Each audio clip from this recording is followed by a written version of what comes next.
Hi everyone, welcome or welcome back to my channel. Long time no see yet again. Today I have here to show you all the books that I read in May.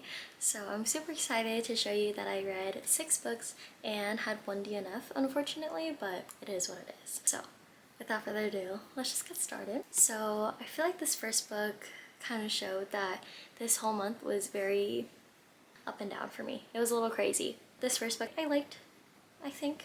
I can't really remember, to be honest. It feels like the beginning of the month was a year ago. I actually did do a reading vlog on this book specifically. It is The Cruel Prince by Holly Black. This is a YA fantasy, and even though it is meant for teenagers, I personally had a very hard time understanding what was going on, at least at first. I liked a lot of the political aspects of this book, and I thought it was really interesting because it is centered on fae, which I do love a fairy fantasy. This just didn't blow me out of the water. I think I either rated it a 3 or a 3.5 on Goodreads. I can't really remember. It's about this human girl named Jude who goes and lives with her, I guess like stepdad, and he's like fae and she has to be with all the fae and everything, and she wants to be a knight. This book overall was pretty good. I mean, it's a first in a series, so I didn't expect it to blow me out of the water.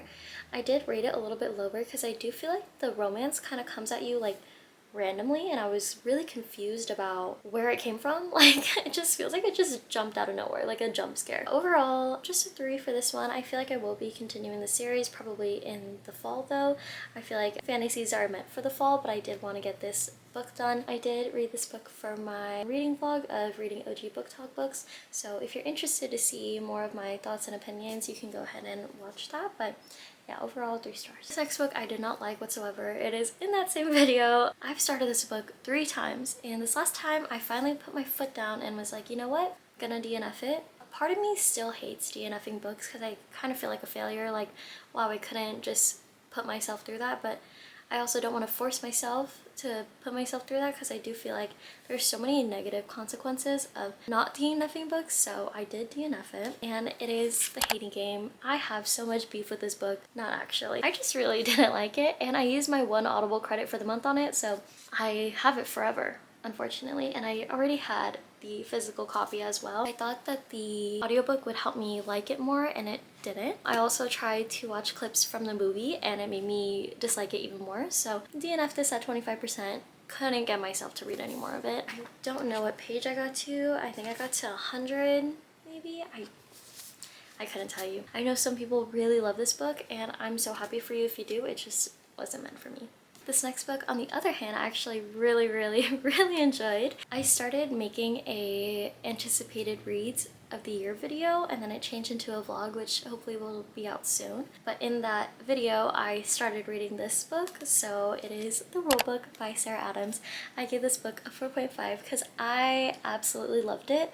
I thought it was so funny, a little outlandish, but to the point where I was actually really enjoying it. So this is about a sports agent. Her name is Nora, and her ex-boyfriend is one of her new athletes that she's like managing. His name is Derek. It's a second chance romance, and one day they go to Las Vegas and they get married because they get super drunk.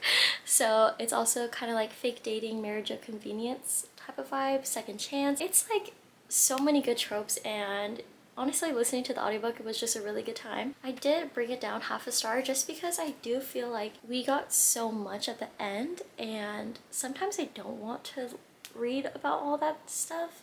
I kind of just like the book ending like right when they get together. I know a lot of people love like extended epilogues and everything. I'm not 100% a fan, but I didn't hate it. But everything leading up to it I just thought was so fun. So yeah, 4.5.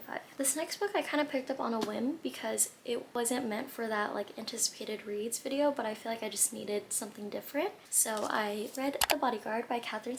This is about, oh my god, I forgot what her name is.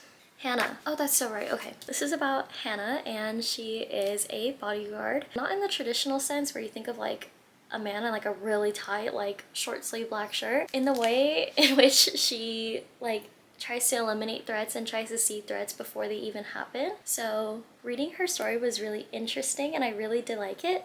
This is the first book that I've ever read by Katherine, and I actually really did like her writing style. I do wish that this was a dual POV book because I would love to see Jack's point of view of Nora, because she's kind of supposed to be this like not really super attractive, super beautiful woman, but he falls for her and he even describes her like that. So I just wish we got to see maybe like a snippet or something of his point of view. But overall, I think I rated this like a 4 or a 4.5, 4.25, somewhere in that range. I did really enjoy it. I will definitely be reading more books by her. I know that she has a new one coming out this year in the summer, and I also have Hello Stranger by her, which I do want to read before that one comes out. So yeah, I've also had that book on my TBR, my physical TBR, literally forever, so I'm glad I finally got to it. This next book I really did not like, and I was thinking about DNFing it, but it wasn't so bad to the point where I wanted to. That sounds so bad. That sounds so mean. Didn't have the heart to DNF it. It was fine. I mean, on Goodreads I rated it a 2.5. I think I am gonna bring that rating lower just because the more I talk about it and the more I think about it, the more I'm like, wow, I really did not like that book. And you know, not every book is gonna be a winner, so that's totally okay. But it is Meet Me at the Lake by Carly Fortune. I read this because I read Every Summer After and I really liked that book. This one I did anticipate to like, but I didn't know that also other people really didn't like it either. At first I thought it was just me. It turns out it is not just me at all. This book is about Fern, and she takes over her mother's like resort, like lake resort, because her mother passes away.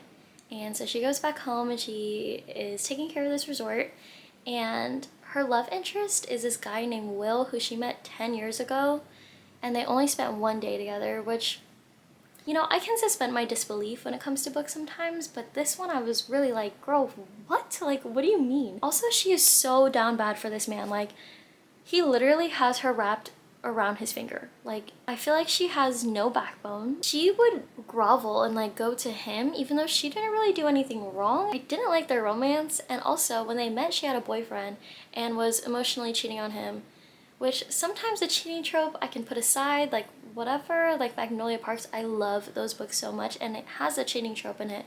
But this one, it just rubbed me the wrong way and I just didn't like it at all. I also feel like Will was so one-dimensional and I didn't like him. The only thing I remember about him is that he drew her and it just kind of reminded me of Titanic, and that's it. Needless to say, I didn't really like this book. Carly Fortune has a new release coming out this year as well called The Summer Will Be Different, which I do have, so hopefully I will read that soon and hopefully I will like that more than this one, but this was just a really big miss for me. This next book though did it for me. I really like this one. I'm really excited to talk about it. It is Love Theoretically by Ali Hazelwood. I love Ali Hazelwood's writing so much. Now I've read 3 books by her and 3 of her novellas, so I have 2 other books to read by her, and she has a new release coming out this year called Not in Love, so I'm super excited about that. She also has a sports romance coming out next year, and it's like an aquatics sport romance called Wet, and I am so excited for that because I just love her writing.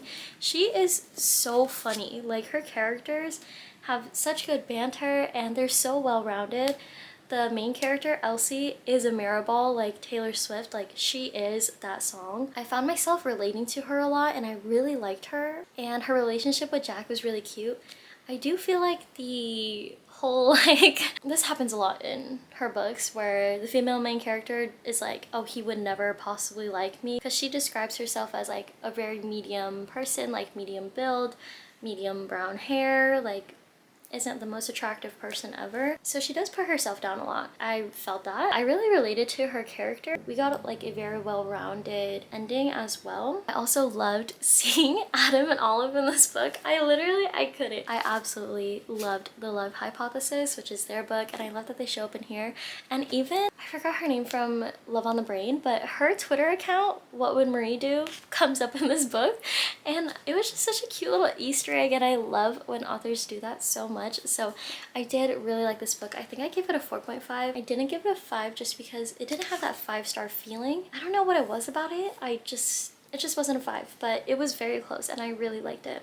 I would recommend all of Ali Hazelwood's books. I love her books so much. And the last book I actually don't own, unfortunately, because I think out of all of the reads this month, it was probably my favorite. I didn't rate it a 5 either. It was a 4.5. I listened to The Dead Romantics by Ashley Poston, and I wish I saved this book for the fall because it is such a fall book. Like, why did I read it in the summer? I don't know. The Dead Romantics is about this girl. She goes back home to her small town. Her father passes away, so she has to organize a funeral for him. Her love interest is this ghost who is her editor, and he dies. So he comes back and like haunts her pretty much as a ghost, and she kind of falls in love with him. So we have like that kind of paranormal magical realism kind of vibe to the book, which I actually really liked, and I really appreciated Ashley Poston's writing. It's the first book that I read or listened to by her, and it was just like a breath of fresh air. Like, it was so nice to listen to something so lyrical, and she just has such a way with words. The way she creates like life lessons. At times I can understand if people would think it's really like corny or cheesy, but I actually really like those moments. I did read this because I wanted to read The 7-Year Slip by her before her newest book comes out this summer. So you could probably see a theme in this wrap up that I wanted to read a lot of books that came out before these authors' new releases, just to see if I would like the writing and to see if I would possibly want to pick up those books. A lot of them are hits, so I'm so excited to read The 7-Year Slip by her, and then hopefully really enjoy that and then pick up her newest book. So overall I gave that book a 4.5. I really liked it. I feel like I had a pretty successful reading month, considering that I had a DNF and then a 2-star, but not everything's gonna be a hit, so it is what it is. But yeah, those are all the books that I read in May. I cannot wait for the summer and all these new releases. I think that's all I have to say. So thank you so much for watching this video. Hope to see you in my next one very, very soon, and I hope you have a good rest of your day. Bye.